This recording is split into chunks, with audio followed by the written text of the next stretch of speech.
Hindi, yung Mindoro na in-announce na rin ni Ombudsman kahapon na mukhang mafa-file nila sa Sandigan Bayan na sa mga susunod na araw. Yan ang kasama si former Congressman Zaldico, SunWest at mga Diskaya din.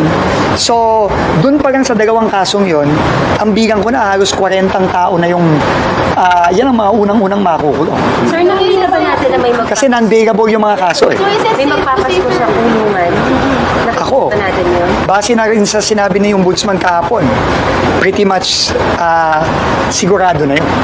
Yung mapapanagot, pag sinabi yung mapanagot, makukulong, ano na yan, no? Yan na yung mga unang kasong final sa Ombudsman. So, right now, I think meron na bang 4, 5, no, na kasong na-file na sa Ombudsman. So, yan ang mga unang-unang makukulong. At yan ang ulitin ko, yan yung sa Bulacan, sila Diskaya, sila Hernandez, Alcantara et al. Yan yung sa yung Mindoro na in-announce na rin ni Ombudsman kahapon na mukhang mafa-file nila sa Sandigan Bayan na sa mga susunod na araw. Yan ang kasama si former Congressman Zaldico, SunWest at mga Diskaya din. So, dun pa lang sa dalawang kasong yon, ang bigang ko na halos 40 tao na yung yan ang mga unang-unang makukulong. Sir, nakikita ba natin na may Kasi non-bailable yung mga kaso eh. May magpapasko siyang ulungan?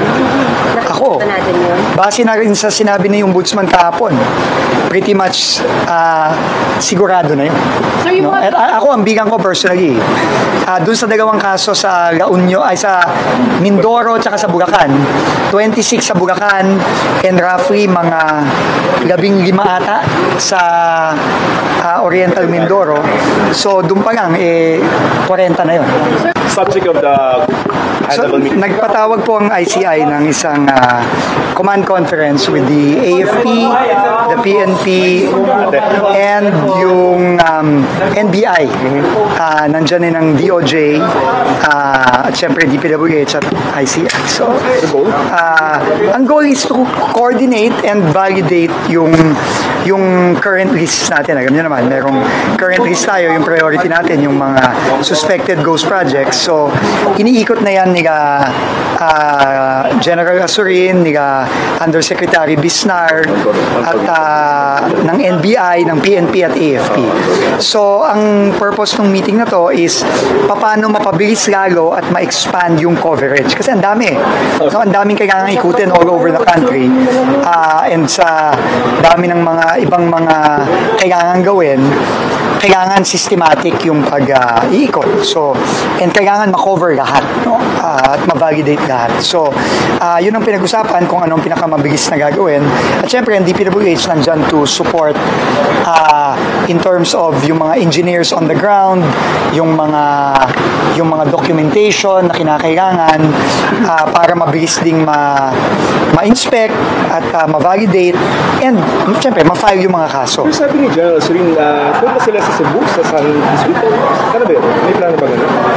Hindi ko alam, hindi ko nakita yung schedule.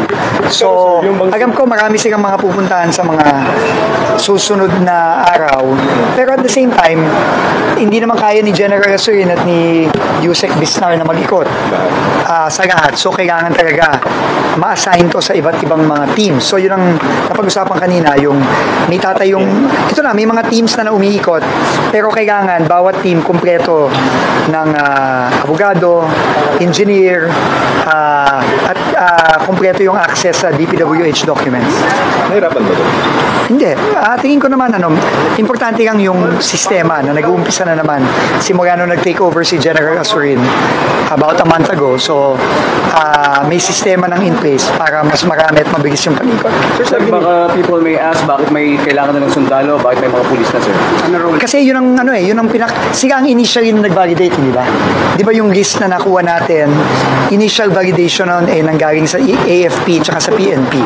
Dahil nga, sila yung nasa ground, sila yung nandun mismo, sila ang pinakamaraming mga tauhan sa iba't ibang mga lugar sa bansa. So, sila yung initially nag-validate, so kailangan kasama pa rin sila. May arrestuhan ba, sir?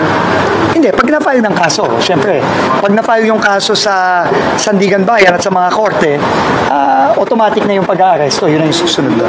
Ano po nakikita mo yung challenges, sir? Ang challenge dito, yung dami ng mga proyektong kailangan tignan. No? You can just imagine, no? Libo-libo yung mga proyekto, doon pa lang sa mga suspected goes 400 plus na yon. Although marami nang na-validate sila General Azurin at yung kanilang mga iba't ibang teams, ano pa rin, no? Kailangan bilisan pa rin. Sir, ano po yung mga natin para ma-fast track itong investigation natin given na meron pong almost more than 100 days na, sir, wala pa rin po tayo napapanagot. Ano po yung mga hakbang natin para ma-fast track to, sir? Yung mapapanagot, pag sinabi yung mapanagot, makukulong, ano na yan, no? Yan na yung mga unang kasong final sa ombudsman. So, right now, I think meron na bang 4, 5, no, na kasong na-file na sa ombudsman. So, yan ang mga unang-unang makukulong. Sir? At yan ang ulitin ko, yan yung sa Bulacan, sila Diskaya, sila Hernandez, Alcantara et al. Yan yung sa yung Mindoro na in-announce na rin ni Ombudsman kahapon na mukhang mafa-file nila sa Sandigan Bayan na sa mga susunod na araw. Yan ang kasama si former Congressman Zaldico, SunWest at mga Diskaya din. So, dun pa lang sa dalawang kasong yon, ang bilang ko na halos 40 tao na yung yan ang mga unang-unang makukulong. Sir, nakikita ba natin na may Kasi non-bailable yung mga kaso eh. may magpapasko sa kulungan? Ako, Nakikita natin yun? base na rin sa sinabi ni Ombudsman kahapon, pretty much sigurado na yun. Sir, yung No? At ako, ang bigang ko personally, dun sa dalawang kaso sa La Union, ay sa Mindoro at sa Bulacan, 26 sa Bulacan and roughly mga 15 ata sa Oriental Mindoro. So, dun pa lang, 40 na yun. Sir, sila rin po yung mga pinanggit ko kanina na magpapasko, Yes. Kasi yun ang siguradong mafa-file na bago magpasko. In fact, ang goal ata ni Ombudsman is ma-file this month. Yung dalawang kasong yon. So, doon pa lang sa dalawang kasong yon, ang makukulong doon, kasi nga non-bailable yung mga kaso eh. 4 na po. So, 40 people yung makukulong doon. Kasama na yung mga Diskaya, kasama na yung mga Wawaw, kasama si Alcantara, at yung mga sa Oriental Mindoro, yung SunWest, tsaka yung St. Timothy at Igig. Sir, yung Cebu, because nasabi ni General Azurin, the hearing on the 421, 8 p.m. priority because ito yung sinawsawa ng 15. So, in terms of Cebu, will it take a little bit of a higher priority because of what happened, what we saw? Isasubmit na namin ang report namin on Cebu sa ICI in the next few days.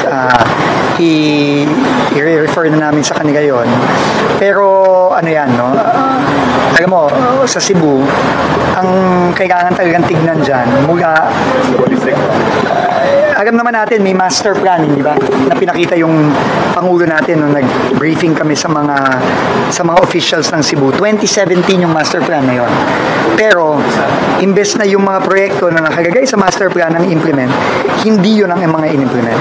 And that started when the master plan was released in 2017. So, we have to look at that holistically, no? Yung kabuuan nun. So, in fact, kanina ka-meeting ko si Sec Babe Singson with Project NOAA, with UP, and with DNR.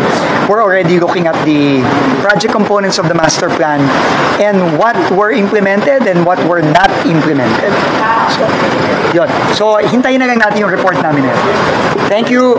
Thank you. Justice, nandiyan na.